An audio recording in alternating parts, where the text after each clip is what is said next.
Assalamualaikum warahmatullahi wabarakatuh.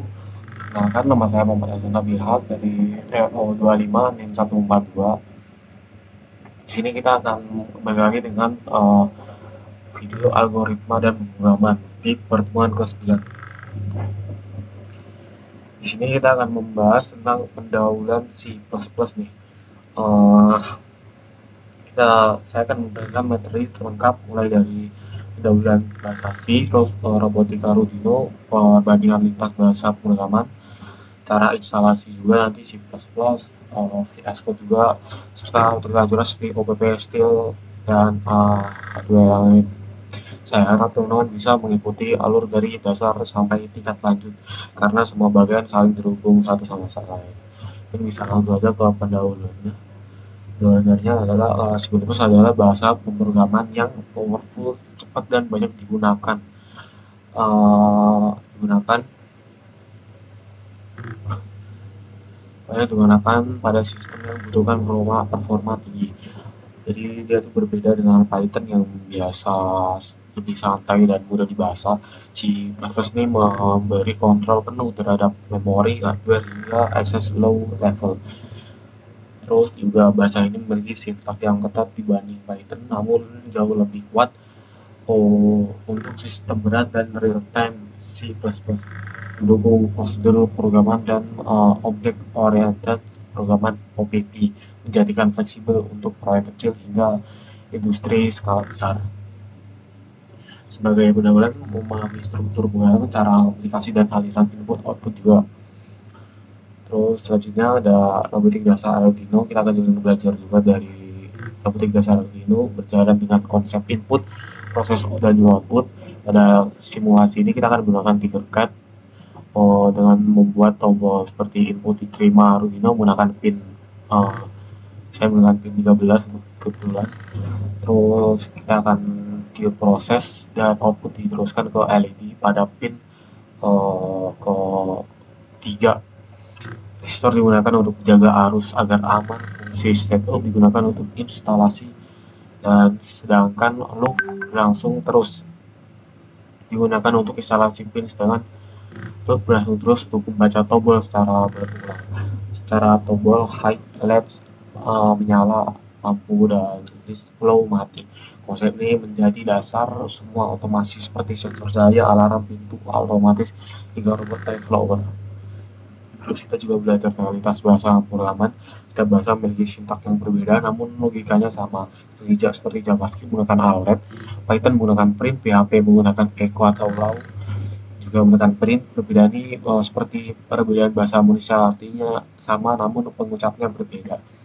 Pemahaman lintas bahasa memperkuat pola pikir pemrograman. Ketika logika sudah kuat, berpindah bahasa menjadi lebih mudah dan mudah masukkan ke bidang web, software maupun embedded. Kita juga akan menginstalasi C++ dengan VS Code. C++ digunakan dalam dunia game engine juga, tadi sudah dijelaskan. Suku dasar programan dimulai dari hashtag include IOStream using namespace std, lalu fungsi main count digunakan untuk menampilkan output dari scene untuk input.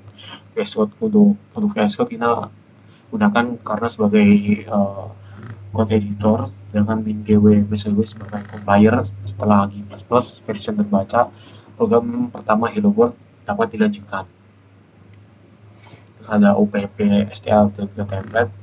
Sini ada JSON program menjadi objek dengan data fungsi 4 pilar utama: arrange, polymer, shift, upper station. STL menyediakan stok data fix seperti vector map, set, algoritma sort, hingga proses coding lebih cepat, aman. Template mungkin satu fungsi digunakan untuk berbagai tipe data. Terus IoT dan hardware sebenarnya sangat relevan dengan IoT karena dapat berinteraksi dengan hardware digunakan pada Arduino ESP8266, ESP32 hingga STM32. Terus dapat membaca sensor, mengontrol motor, mengirim data lewat Wi-Fi, Bluetooth, MFI, dan jalan sistem otomasi secara real time seperti smart home, monitor suhu, hingga robot lah. Nah, mungkin kita bisa langsung saja. Yang pertama kita mempelajari robotik dasar Arduino. Kita di sini menggunakan Tinkercad.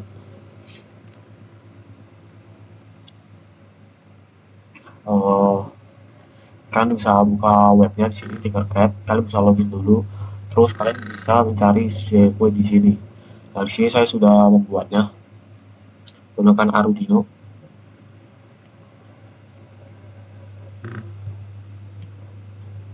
Trigger saya membuat rangkaian sederhana berupa tombol input, LED sebagai output, terus tombol mulai masuk pin 12 dan juga dua resistor dipasang di sini agar arus nyaman. Arduino membaca tombol fungsi di digital read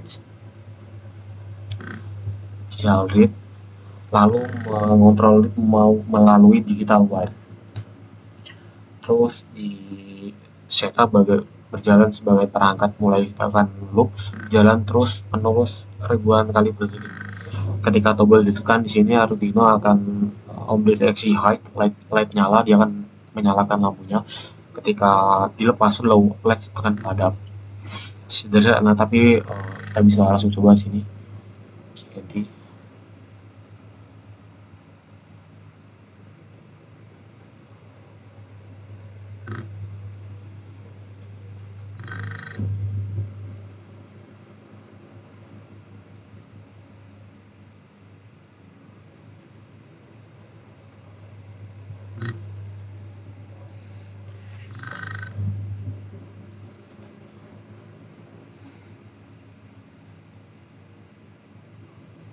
Nah, kita bisa start simulation. Untuk code-nya di sini ada voice setup, pin modes 2, input pull up di sini pinnya 2, tinggal langsung ke sini. Pin tombol dengan pull up internal, terus pin modulnya 13 untuk output dan pada pin 13, terus void loops in tombol digital read, baca tombolnya di sini. If tombol sebenarnya low, dia akan tombol ditekan, lalu digital wire-nya high, dia akan menyala, dan di tombol 13 low akan mati. Kita coba start simulation di sini udah bisa. Kita coba pencet sini. Dari jika kita pencet on, dia akan nyala LED-nya, tapi jika kita lepas, dia akan mati. Nah, nah sederhana sih, tapi ini tuh fondasi dari semua sistem otomasi sensor daya lampu nyala sendiri. Kita mau bikin apa sendiri, bahkan mobil self driving dengan menggunakan logika ini, mulai dari tombol nanti bisa menjadi ultrasonic atau semua bisa diproses dengan pola yang sama. Nah, mungkin kita bisa langsung ke yang kedua, yaitu lintas bahasa pemrograman agar tidak terkait satu bahasa. Di sini kita bisa menggunakan website.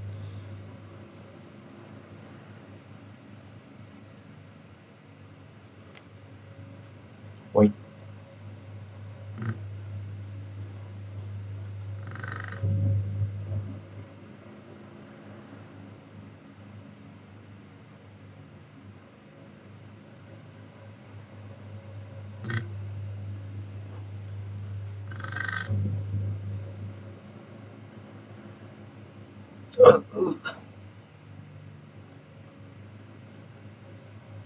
Nah, selanjutnya saya akan mempelajari lintas bahasa JavaScript, Python, PHP, dan C++ juga.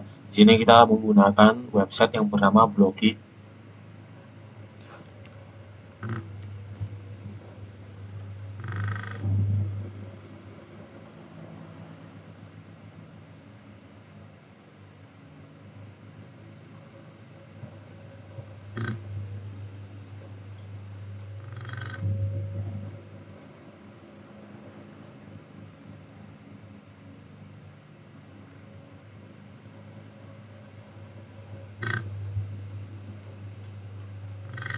Ya, di sini kita akan menggunakan website yang bernama Blocky.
ganti ya.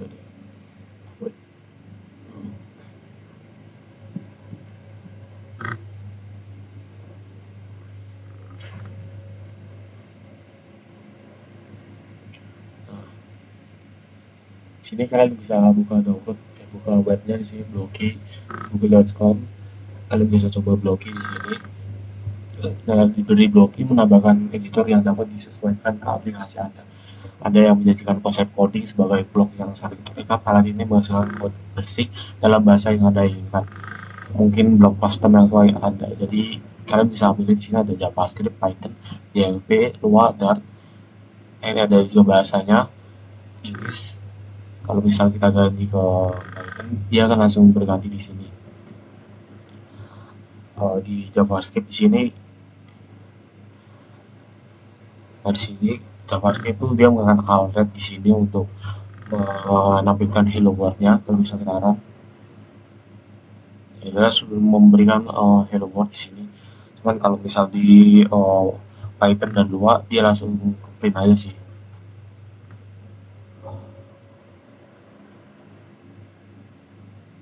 Nah, Python dia akan print, Lua juga dia juga print doang.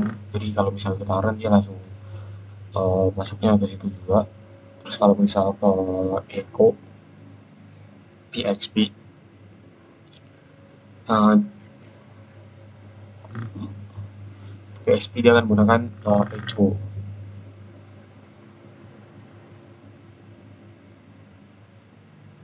Nah, output sama tulisan berbeda, analog mudahnya tuh kayak air, water, biru, banyu. Artinya tidak berubah meski bahasanya diganti. Jangan tetap menampilkan hello world. Dengan memahami banyak bahasa, kita dapat menjadi program yang fleksibel, mau pindah dari Python ke C, JavaScript, PHP, C++. Itu biar kita bisa lebih mudah lah, dari web development ke IoT, dari Arduino ke server. Bisa karena fondasi berpikir logiknya itu sama, cuman bahasanya aja yang berbeda. Nah, oke, seterusnya kita bisa download instalasi C++ dan juga uh, bahasa pengalaman kita, yaitu VS Code. Kalian bisa download di sini code. Nah, kalian bisa langsung download di sini.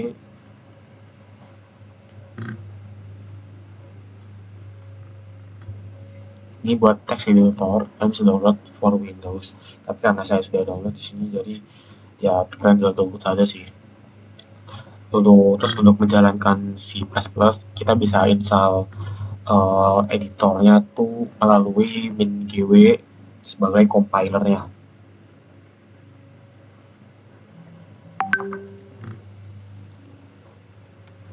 Nah, di sini for Windows untuk compiler dari bahasa C++. Compiler ini mengubah kode menjadi mesin yang mudah dijalankan setelah G++ version sudah terbaca. Berarti sistem siap, kita program pertama count hello world untuk memastikan semua bekerja.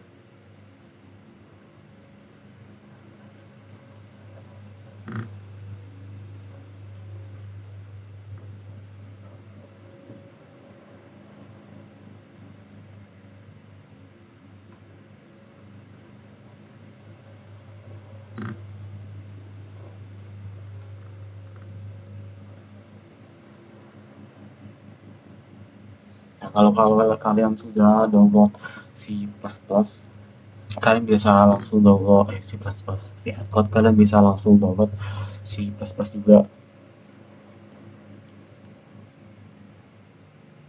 Terus download.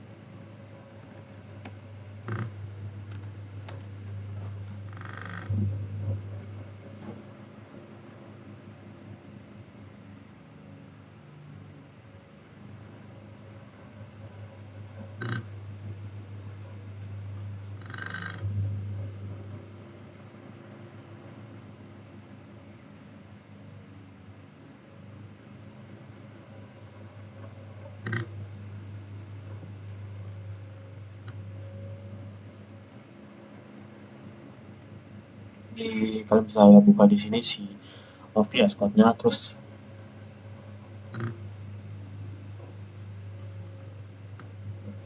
kalau kalian sudah buka, kalian bisa di extension Nah, di sini kalian bisa cari bahasa C++.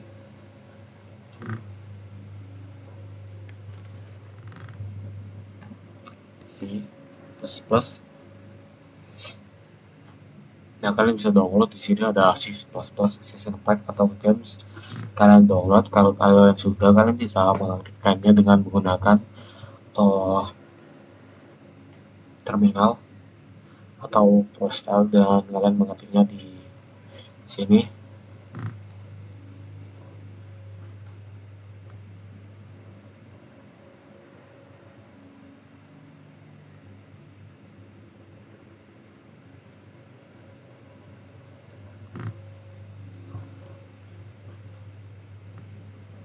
Kalian menambahkan main patch ya di sini.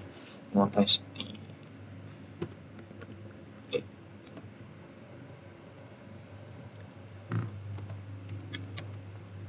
GW. Nah, di sini kalian bisa mengaktifkan untuk C++ nya.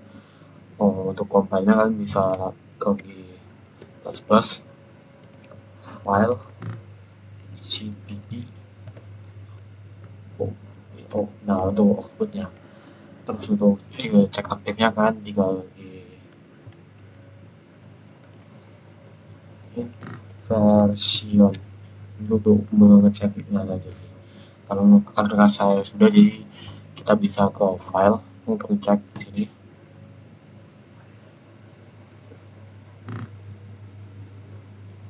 File, terus kalian bisa dong buat di sini. Setelah mungkin kita coba terus cobain dot c plus plus.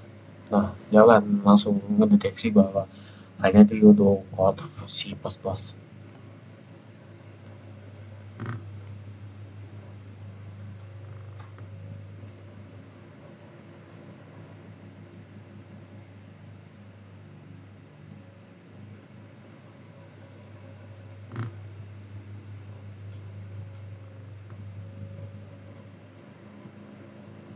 Nah, kalau sudah di sini bisa clear dulu sini di terminalnya.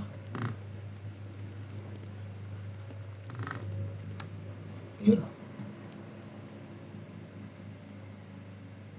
Nah, kalau kalian sudah cek di poster tadi terminal, kalau sudah terinstall C++ nya dan sudah bisa digunakan di sini, karena kita bisa coba mungkin file pertama kita ya di sini. Uh, Apakah sudah bisa lakukan program kita bisa coba di sini dengan mungkin.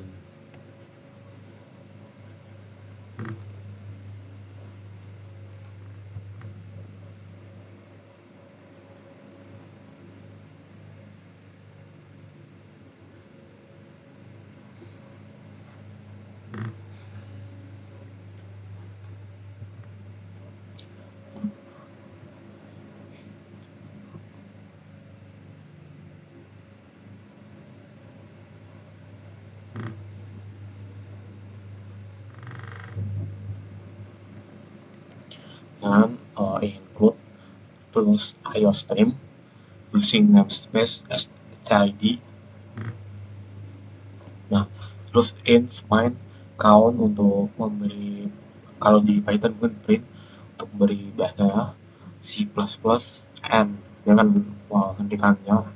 Coba run aja.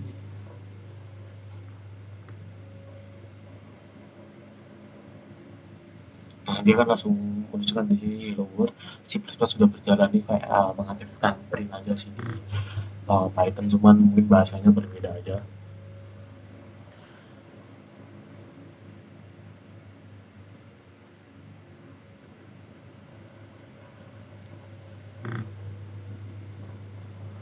Kalau kalian misalnya mau coba-coba yang lain kayak input output testing atau kan, kalian bisa bikin seperti ini.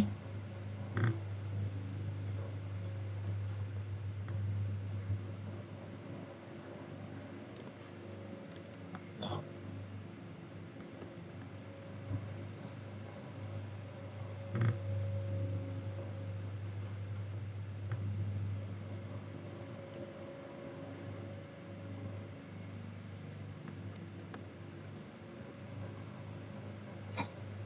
kan. Dari sini dia bakal ya, main reach nama juga kan. Nah, dia bakal kalau di sini masukkan nama string, terus dia bakal masukin di account-nya. Lalu dari nama yang kita gunakan tadi, string nama account sim, dan langsung program siswa sudah bisa menerima input, kan langsung masukkan nama kalian di sini. Ini salah satu program awal sih dari C++, karena di sini sudah bisa, jadi ya C++ sudah bisa kita gunakan di sini.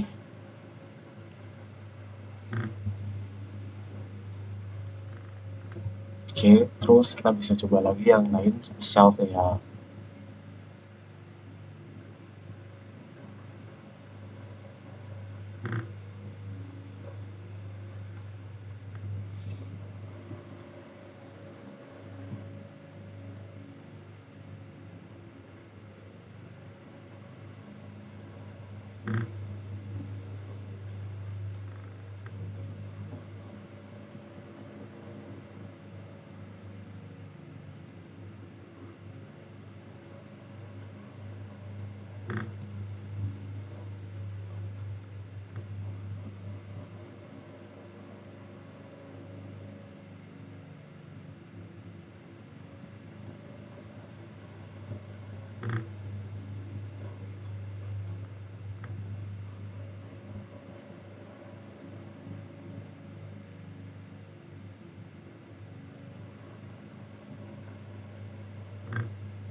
yang di sini mungkin bisa uh, ya dasar seperti logika keputusan if else sambil sama kayak yang tadi.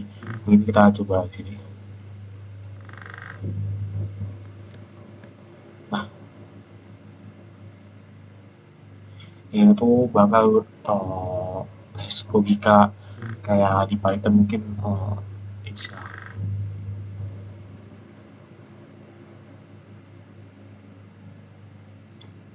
if lah, percambangan if kalau di Python. Mungkin di sini mungkin agak berbeda di countnya agak basing, karena di Python untuk print jadi terus ends l return sebaran.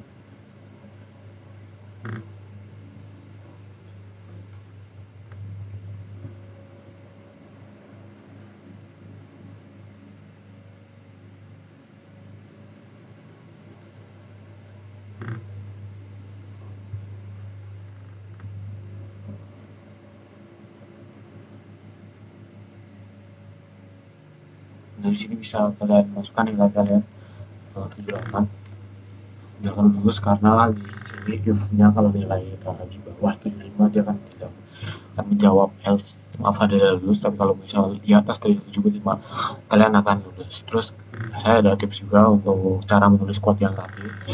Itu menulis code yang rapi berarti memudahkan program, mudah dibaca, mudah dipahami, dan mudah diperbaiki oleh diri kita sendiri maupun orang lain. Code yang rapi itu selalu menggunakan susunan yang teratur di bagian-bagian berada dalam blok seperti kondisi, perulangan, atau fungsi harus digeser sedikit ke kanan agar terlihat strukturnya rapi. Terus selain itu penggunaan spasi juga penting sih di code yang rapi, memberikan jarak yang cukup antar simbol si operator atau baris logika agar tidak terlihat menumpuk. Begitu juga pemilihan nama variabel, usahakan menggunakan nama yang jelas dan menggunakan fungsinya juga, bukan huruf acak yang membuat orang bingung. Komentar diberikan secara secukupnya untuk menjalankan bagian penting di codingannya, bukan setiap baris. Jadi sehingga membaca tahu maksud dari proses tersebut tanpa harus menebak. Tanpa harus mendebak. Kode yang rapi juga biasanya memisahkan bagian-bagian yang berada dengan baris kosong, seperti misalkan bagian input, perhitungan, dan output. Hal ini membuat alur pemrograman kita lebih tersegmentasi lah, tersegmentasi, lebih mudah.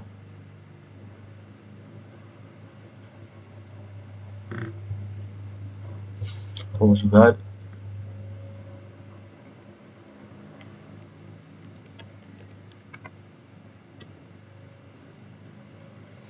juga intinya tuh beli kode rapi, ada soal membuat program terlihat jelas mudah dipelajari. Semakin rapi kode yang ditulis makin profesional juga.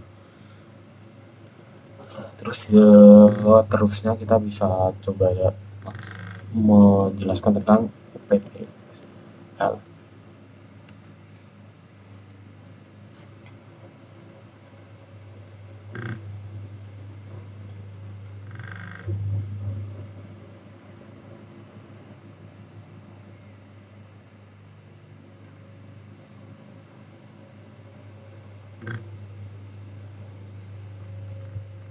Nah, terus sebelumnya kita bisa menjelaskan tentang OPWSTL, itu membuat program berbasis objek seperti benda nyata. Objek punya atribut dan fungsi seperti eh, kecepatan yang bisa maju dan rem. 4 pilar UPP itu resolution, data yang diamankan, inheritance, kelas yang bisa diwariskan, polymorphism, fungsi satu tapi cara kerja berbeda, abstraction, sembunyikan kerumitan, tampilkan intinya. STL itu adalah gudang struktur data yang siap pakai, vector map, set, algoritma search. Kita tidak perlu buat semacam manual, langsung lebih cepat, lebih aman, lebih efisien. Mungkin salah satunya tuh kayak vector map, using, class, public, string. Kita bisa membuat kayak kalkulator, secara vektor menambah banyak siswa, kayak data juga tuh sistem. Kalau PP tuh kayak method construction. Kalau style vector tuh misal bagian programnya tuh kayak vektor siswa, data siswa. Kalau STL map tuh kayak map string, int, nilai map. Kalau contoh codingannya mungkin kayak gini.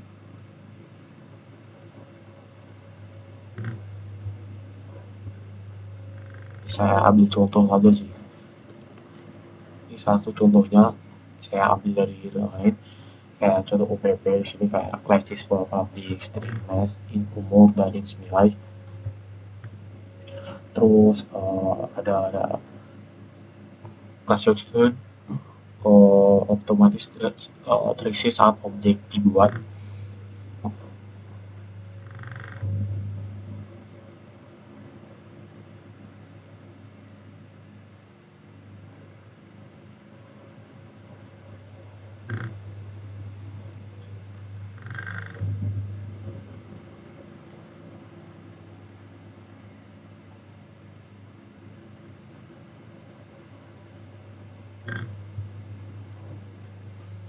Terus selanjutnya di sini ada kayak method untuk menampilkan data, void tampil, count.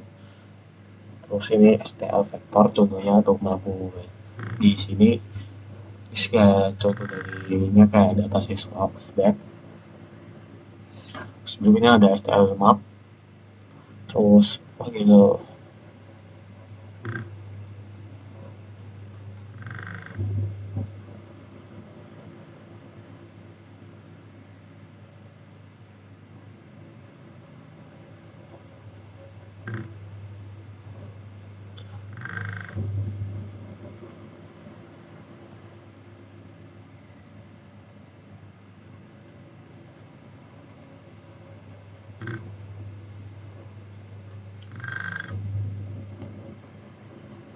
Nah, STL map menyimpan nilai pencarian. Nah, ini salah contoh STL dan OPP juga tuh template-nya. Terus tugas dasar daya dasar adalah susunan minimal yang harus ada dalam setiap halaman.